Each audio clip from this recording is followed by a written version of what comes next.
Happy morning, happy afternoon, and happy evening to all my Nanbas and Nanbis.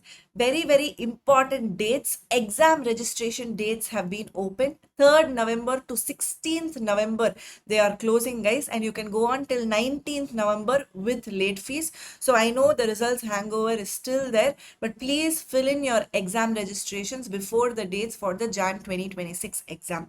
That is not the actual reason why I wanted to make the video. The reason is actually this message that we received. Sir, is the fact true that we will not be passed if we write exam in Trichy, and there is a more possibility to pass if we write the exam in Chennai? There are so many myths with respect to passing and all of those things. The myth number one is pass only if you write in metros. I understand where this is coming from. In fact, previously it might have been true, because if you come to a metro and if you write an exam, then that evaluated answer sheet, the answer sheet will also go to a person who is in Chennai or nearby Chennai only. So a person who's evaluating in Chennai will have more knowledge about the subjects, is what the thought process is. So people used to travel to metros previously, but right now with digital evaluation, everything is getting scanned and it is being sent everywhere all over India. People can actually evaluate. So this myth is busted already.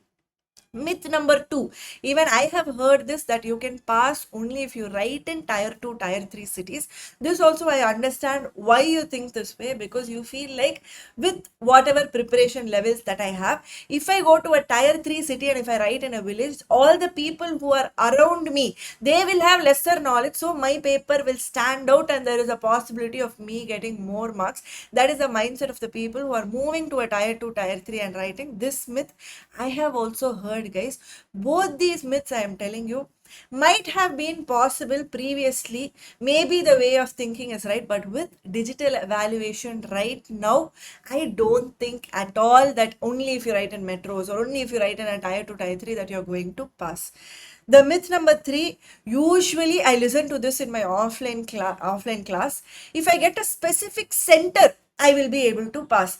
I also had this feeling that whenever I get my center in MGR Janaki College, I was able to pass my exams. In any other center, I was seeing that unsuccessful again and again. And I used to wear one blue dress and go to the exam hall thinking that if I wear a blue dress, I will be able to pass the exam. I know it is psychological, and I know that you also know that it is for sentimental reasons only. I understand. If it works for you, it works for you, good. If you have any sentiments like that before your exam, specific pen, specific dress, specific place, specific car you take and go, specific bus route you go, if there is anything like that which is sentimental for you for your exams, please let me know in the comments, guys. To all my Nanbas and Nanbis, I will tell you a fact. The fact for you to pass the exam is if you put the effort right now. You have the time in your hand right now. You only have to use it effectively and properly. If you plan your days properly, and if you study well properly, and if you plan to study in full, then definitely you can see that successful. And this is the only fact that I want you all to believe, guys, and that is the reason why we made this video in the first place. And all the very best, guys.